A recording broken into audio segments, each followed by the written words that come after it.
आप सभी का हमारे यूट्यूब DR ऑनलाइन क्लासेस में स्वागत है। तो आज हम पार्ट 2 में क्वेश्चन से जो 12 है वो करेंगे। पिछला वीडियो पार्ट 1 के अंदर हमने 1 से 5 क्वेश्चन किए थे और इसमें हम करेंगे 6 से 12। और वो वीडियो नहीं देखा तो वीडियो को देख लीजिए और इस वीडियो को करते हैं स्टार्ट।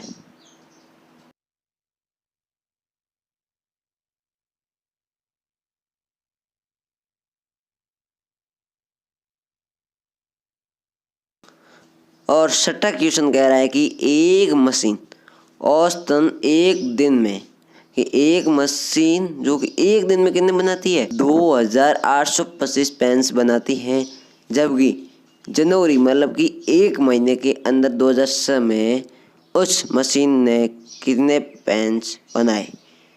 यहाँ पर एक महीने मतलब कि जनवरी के एक महीने में वो कितना बनेगा।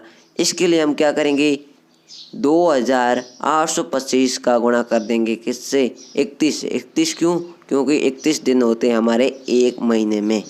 तो यहाँ पर अब करते हैं हम गुणा और वहाँ उसके बाद देखते हैं क्या आंसर आता है। तो यहाँ पर हम पहले लिख देते हैं कि जो हमारी लाइन है वो होगी पहले कि एक मशीन एक दिन में। तो यहाँ पर लिखा हमने एक दिन में पेन्स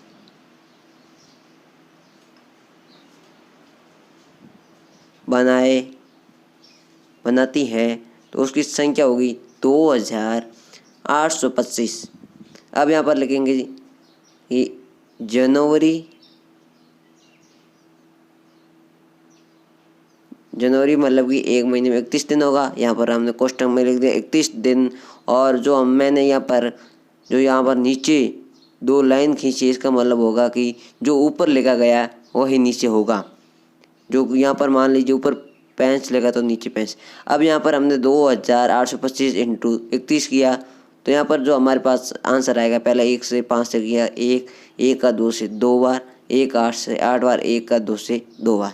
अब 3 का 5 से गुणा करते हैं तो हमारे पास आता है 15। 15 का 5 और हासिल में 1, हासिल लगी 1। अब यहाँ पर 3 का 2 से गुणा करते हैं तो हो गया 6 और 1 हासिल में 7। अब 3 का 8 से गुणा करते तो होगा 24। 24 का मतलब कोई 4 लिखेंगे और 2 होगी वो हमारी लगेगी हासिल में। तो यहाँ पर 4 और 2 हासिल। अब 2 का 3 से गुणा करने पर होगा 6 प्लस 2 8। अब इसका हम जोड़ कर देंगे, जोड़ करेंगे तो हमारे पास आएगा 5 7 और 8। 7 को जोड़ा तो हो गया 15, 1 हासिल और 4 2 से 7 और 8। हमारे पास आ गया 87,575। कहने आ गया 87,575। अब हम लिखेंगे यहाँ पर जो मैंने यहाँ पर पास में लिखा है, इसका मतलब यह है कि इसके नीचे ये लाइन होगी। आपको ये इसके नीचे परीक्षा में लाइन लिखनी होगी। तो अब देखते हैं यहाँ पर हम क्या लिखते हैं। यहाँ लाइन होगी कि अतः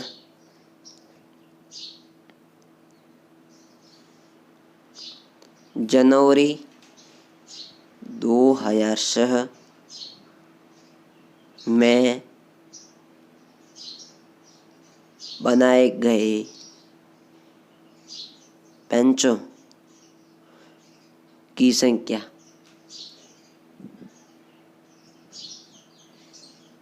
वो संख्या है वो कितनी है 87,575 है।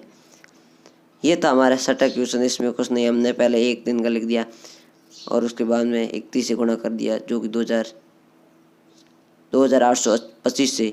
अब देखते हैं अगला सातों क्वेश्चन। सातों क्वेश्चन है कि एक व्यापारी के पास 78,592 रुपये थे। कितने व्यापारी के पास कुल कितने पैसे 78,592 रुपये थे। उसने 40 रेडियो खरीदने का ऑर्डर दिया।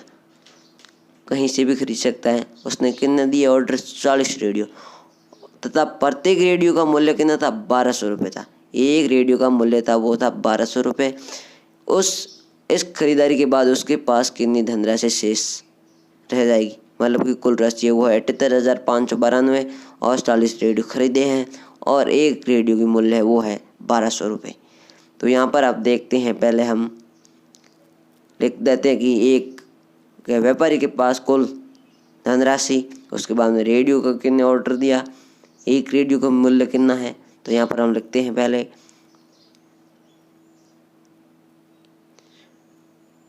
व्यापारी के पास कुल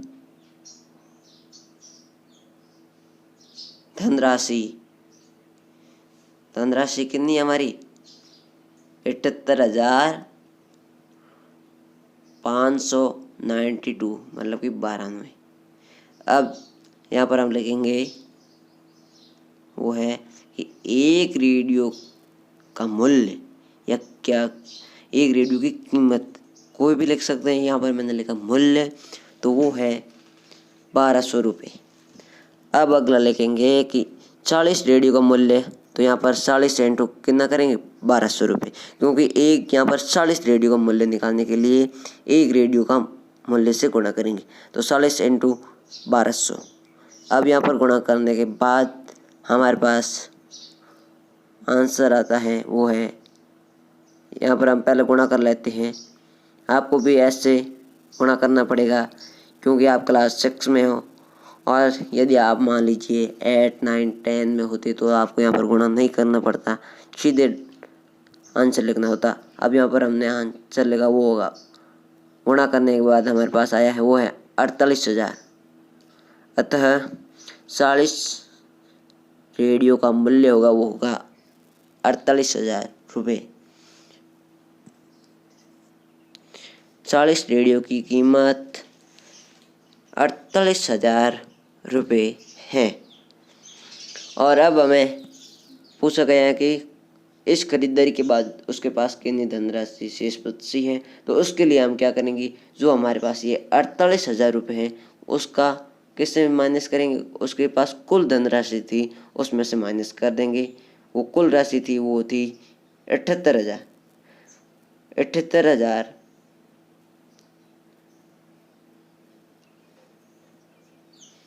अब यहाँ पर जो शेष धनराशि बचेगी उसके बराबर लिखेंगे हम 78,000 माइनस 78,592 माइनस में आएगी हमारी ये 48,000 रुपये। तो यहाँ पर माइनस करने के बाद हमारे पास आंसर बचता है वो है 12। 2 में से 0 गए तो 0, 2 में से 0 गए तो पीछे बचा 2, और मैंने यहाँ पर लिख दिया आंसर 30,592, मतलब कि 30,592 रुपये बचे हैं। अतः व्यापारी के पास शेष धनराशि के पास खरीदारी के बाद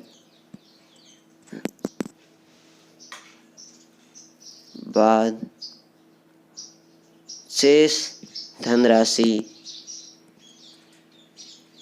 वो है कितनी 30,592 है। यह था 7वां क्वेश्चन हमारा। अगला क्वेश्चन 8वां। एक विद्यार्थी ने 7,236 को 56 के स्थान पर 65 से गुणा कर दिया। उसका उत्तर से कितना अधिक था। संख्या दे रखा है 2 से गुणा करना आवश्यक है। अब यहाँ पर हम देखते हैं आंसर हो गया कि एक वो है कितना बहुत 7,237 इंटू 65। एक बार हमने गुणा कर दिया 56 से, यहाँ पर माइनस हो गई। यहाँ पर हमने कॉमन ले लिया वो है 7,237 और पी से बचेगा 65 माइनस 56। माइनस करने के बाद पीछे बचेगा 9 और तो यहाँ पर गुणा कर देंगे 7,237 से। 7270 इंटू 9। अब गुणा करने के बाद आंसर आएगा वो है 65,124। ये हो गया। अतः इसका उत्तर सही उत्तर से 65,124 अधिक है। यहाँ पर ये हमें लाइन लिखनी होगी अंत में हो गया, लाइन हो गई। अतः इसका उत्तर सही उत्तर से 65,124 अधिक था। ये हो गया हमारे इस 8वें का क्वेश्चन का आंसर। पहले हमने यहाँ पर कॉमन ले लिया, उसके बाद 56 में से 56 घटा दिए, पीछे 9 और 9 से गुणा कर दिया। ये हो गया इसका आंसर। अब देखते हैं 9वां क्वेश्चन ना। एक कमीज सीने के लिए 2 मीटर 15 सेंटीमीटर कपड़े की आवश्यकता है। यहाँ पर जो हमें 2 मीटर दे रखा है उसे हम सेंटीमीटर में बदलेंगे। 40 मीटर कपड़े में से कितनी कमीज सिलाई जा सकती है और कितना कपड़ा शेष बचेगा। यहाँ पर 2 क्वेश्चन पूछा गया है, वो है कितना कपड़ा शेष बचेगा और कितनी कमीजें सिलाई जा सकती हैं। तो यहाँ पर हम पहले मीटर से सेंटीमीटर में बदलते हैं। इसके लिए आंसर कुल कपड़ा है वो कितना है 40 मीटर। इसको हम सेंटीमीटर में बदलने के लिए 100 से गुणा करेंगे तो 4000 सेंटीमीटर। ये वह 4000 सेंटीमीटर में लिखेंगे। मीटर से सेंटीमीटर में बदलने के लिए 100 से गुणा किया जाता है। इसके बाद में हमें एक कमीज़ की दे रखा है। एक कमीज़ सीने के लिए वो है कितना 2 मीटर को सेंटीमीटर में बदलने के लिए 100 से गुणा। तो यहाँ पर हम कर लेते हैं गुणा। एक कमीज़ के लिए आवश्यक कपड़ा बराबर 2 मीटर और 15 सेंटीमीटर। इसको मीटर में बदलने के लिए सेंटीमीटर में बदलने के लिए 100 से गुणा करेंगे। 2 × 100 प्लस में 15 जोड़ेंगे, क्योंकि ये सेंटीमीटर में है तो सेंटीमीटर आपस में जोड़ सकते हैं। तो 200 प्लस 15 हो गया 215 सेंटीमीटर। ये हो गया हमारे एक कमीज सीने के लिए। अब यहाँ पर हम ये करेंगे कि 215 का भाग देंगे किस में 4000 में।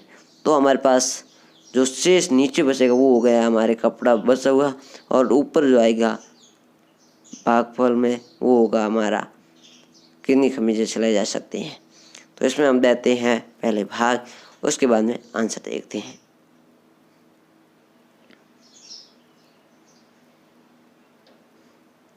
अतः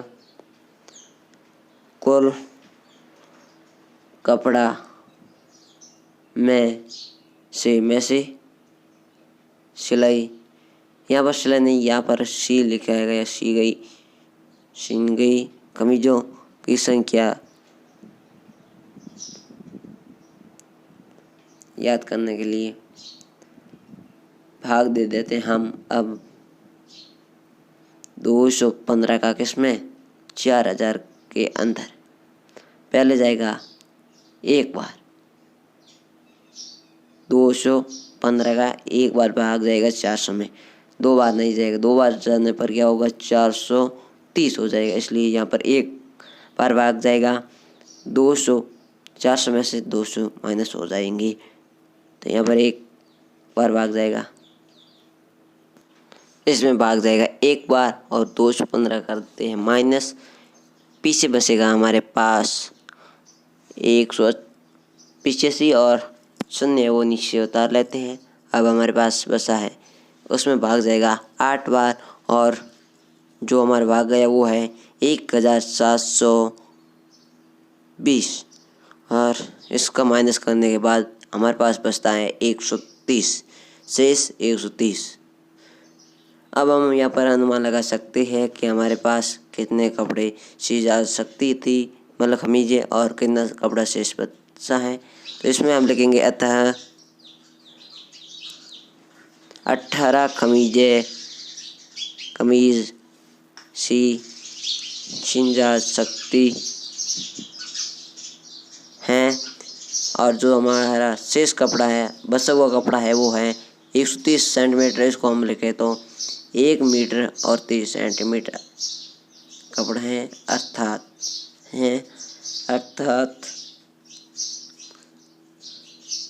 1 मीटर 30 सेंटीमीटर है। अब हमारा अगला क्वेश्चन 10वां देखते हैं। 10वां क्वेश्चन है कि दवाइयों को बक्से में भरा गया।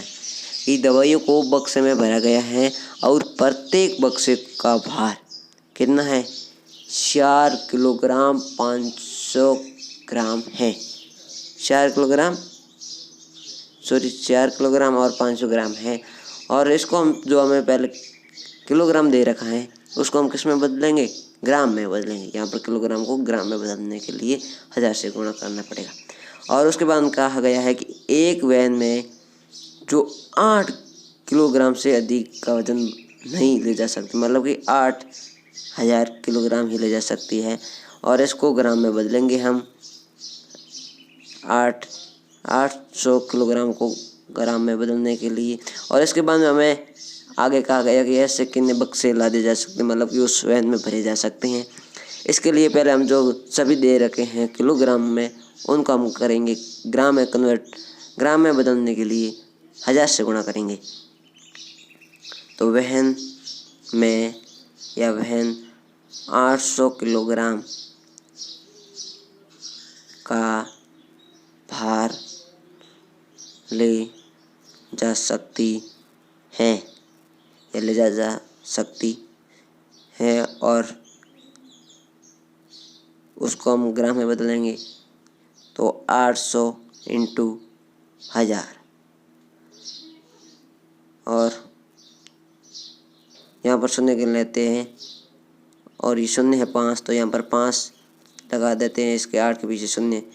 तो ये हो गया हमारा 8 लाख।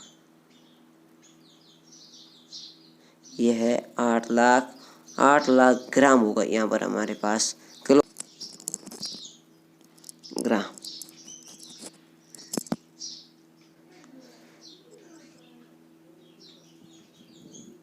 अब हम इसको करेंगे जो कि एक बक्से का है उसको हम ग्राम में बदल देते हैं। एक बक्से का वजन बराबर 4 किलोग्राम 500 ग्राम। इसको हम बदलेंगे सभी को ग्राम में, मतलब कि जो 4000 होगा वो होगा हमारा ग्राम में। अब 4 को 1000 से गुणा कर देते तो यहाँ पर हो जाएगा हमारे पास 4000 प्लस 4000 प्लस 500, तो हमारे पास होगा 4500 ग्राम। अब इसके बाद में हम किसका भाग देंगे? 4500 का भाग देंगे 8 लाख में। जो भी हमारे पास आंसर आएगा वो इसका आ जाएगा, मतलब कि उसके अंदर कितने बक्से भरे जा सकते हैं या लादे जा सकते हैं। तो इसमें हम भाग देते हैं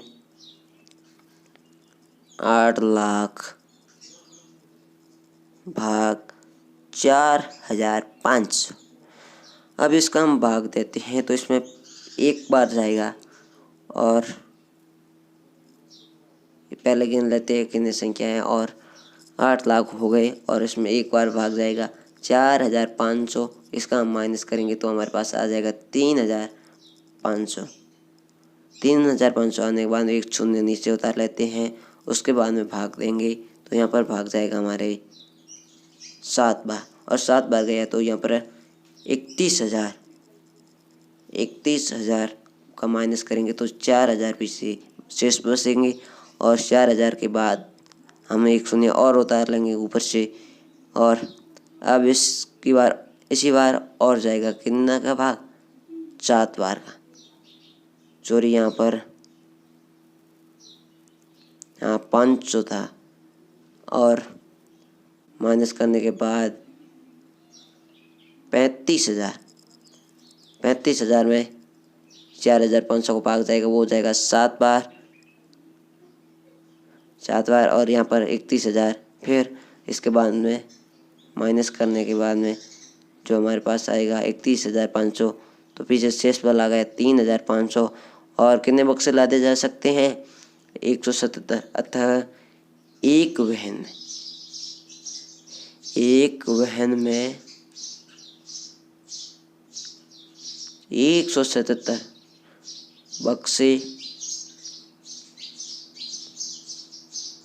बक्से लादे या भरे जाते हैं, वो एक बात है। बक्से लादे जा सकते हैं। ये था हमारा 10वां क्वेश्चन। इसको हमने इस प्रकार हल किया है। और पहले किलोग्राम से ग्राम में बदला सभी को। उसके बाद में ये जो 77 बॉक्स भरे जा सकते हैं वहन में। अब हमारा जो अगला क्वेश्चन है वो है 11वां क्वेश्चन देखते हैं। 11वां क्वेश्चन है कि एक स्कूल और किसी विद्यार्थी के घर के बीच की दूरी 1 किलोमीटर 875 मीटर है। कितनी? एक घर से, मतलब एक घर से विद्यालय जाने की एक दिन की नई दूरी दे रखी। यहाँ पर घर से विद्यालय जाने की दूरी है वो है 1 किलोमीटर और 875 मीटर। और प्रत्येक दिन ये दूरी 2 बार तय करता है। मतलब कि दिन में एक बार स्कूल जाता है फिर आता है। तो इसमें दिन में हम ज्ञात करने के लिए 2 से गुणा कर देंगे। और फिर क्वेश्चन पूछा है वो है 100 दिन में इस विद्यार्थी द्वारा तय की गई दूरी कितनी है, ज्ञात कीजिए। तो यहाँ पर हम लिखेंगे एक, या फिर कि घर से विद्यालय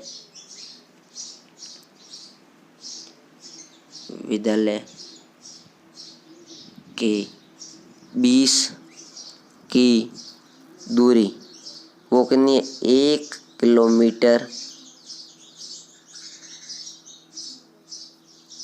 और 875 मीटर है। अब हम देखते हैं एक दिन की। ये तो था एक बार स्कूल जाना। यहाँ पर एक दिन की पूछिए तो यहाँ पर एक बार स्कूल जाएगा और एक बार स्कूल गए तो उसकी वो दूरी हो गई 1 किलोमीटर और 875 मीटर। और फिर वही रास्ते से वो वापस आएगा तो 2 बार हो गया। इसलिए मतलब कि एक दिन में वो 2 बार स्कूल जाने मतलब कि वो एक बार स्कूल गया, उससे वापस घर आया। तो इसलिए हम यहाँ पर 1 किलोमीटर 875 मीटर है, इसको 2 से गुणा करेंगे क्योंकि वो घर से विद्यालय के बीच 2 बार चक्कर लगा रहा है। तो एक दिन की तय दूरी हो गई 1 किलोमीटर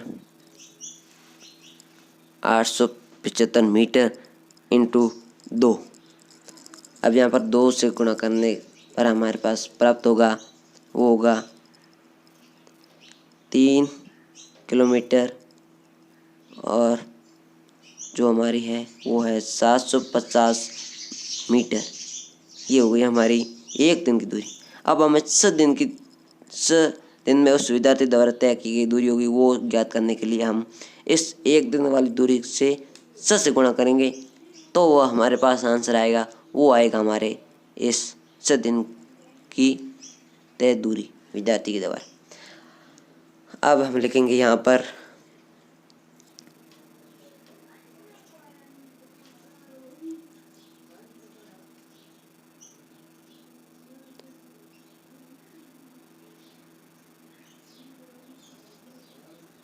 कि अतः 100 दिन में उस विद्यार्थी द्वारा तय की गई दूरी वो हो गई कितनी?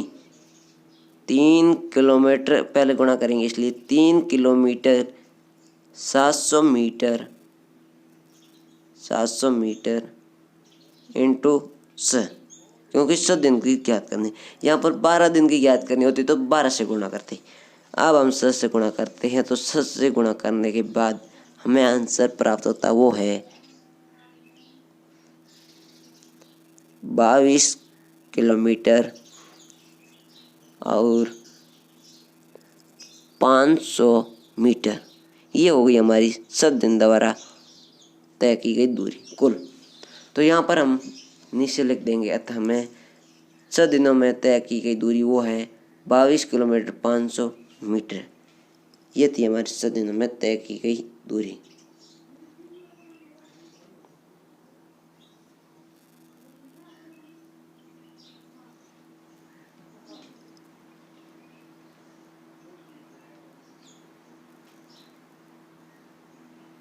अतः 100 दिनों में तय की दूरी 22 किलोमीटर 500 मीटर है। ये था हमारा 11वां क्वेश्चन। अब देखते हैं नेक्स्ट क्वेश्चन। इसमें कुछ नहीं किया, हमने पहले ही घर से विद्यालय की दूरी लिख दी। इसके बाद एक दिन की दूरी तय याद करने के लिए 2 से गुणा कर दिया। 7 दिन की दूरी याद करने के लिए 7 से गुणा कर दिया और अंत में हमें आंसर प्राप्त हुआ, वो है 22 किलोमीटर 500 मीटर। ये था हमारा 11 का आंसर। अब देखते हैं नेक्स्ट क्वेश्चन 12वां क्वेश्चन है कि एक बर्तन में 4 लीटर 500 मिलीलीटर दही है। यहाँ पर 4 लीटर को हम मिलीलीटर में बदलेंगे और 4 लीटर 500 मिलीलीटर दही और 25 मिलीलीटर धारिता वाले कितने गिलासों से भरा जा सकता है। इसे भरा जा सकता है, मतलब कि उसमें कितना गिलास से भरी जा सकती है। तो वो होगा, हम पहले इस लीटर को मिलीलीटर में बदलेंगे।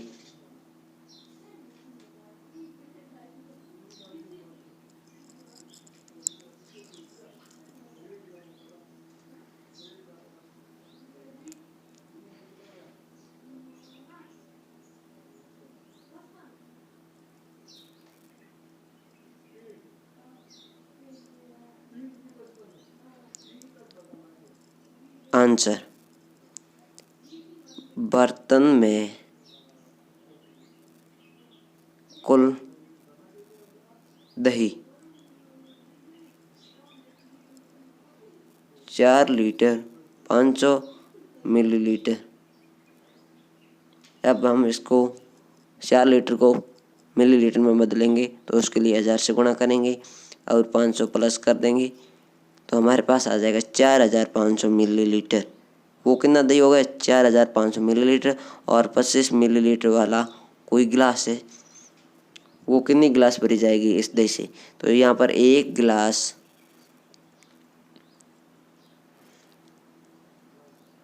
की धारिता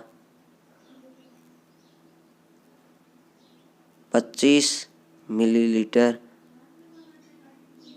और यहाँ पर हम क्या करेंगे, 25 का भाग 4500 में देंगे तो हमारे पास वो है गिलासें आ जाएगी, कितनी गिलास उसमें से भरा जा सकता है। तो यहाँ पर हम भाग देते हैं। अब 25 का भाग देते हैं 4500 में। भाग दिया तो एक बार 25 और माइनस किया, पीछे बचा 20 और शून्य नीचे उतारा। 200 बार पूरी बार गया, पीछे 0 बचा और वहाँ पर हमने 0 लगा दिया तो हमारे पास आ जाएगा 180। यहाँ पर 0 लगा दिया क्योंकि 0 बचा। अब हमें पता चल गया कि कितनी गिलास से भरी जा सकती हैं। तो यहाँ पर लिखेंगे कि 25 मिली धारिता वाले गिलास से 180 गिलास भरी जा सकती है। अतः 180 गिलास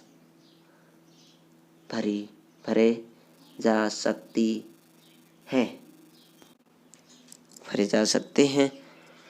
ये था हमारा 12वां क्वेश्चन।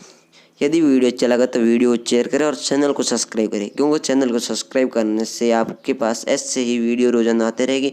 और इस चैनल पर आपको क्लास 6, 7, 8 का मैथ का पूरा सिलेबस पढ़ाया जाएगा। तो इसलिए चैनल को सब्सक्राइब करें और वीडियो को आगे से आगे अपने दोस्तों के साथ शेयर करें, क्योंकि इस गर्मियों का फ़ायदा उठा सकते हैं। तो टिल देन पढ़ते रहिए, आगे बढ़ते रहिए। जय हिंद, जय भारत।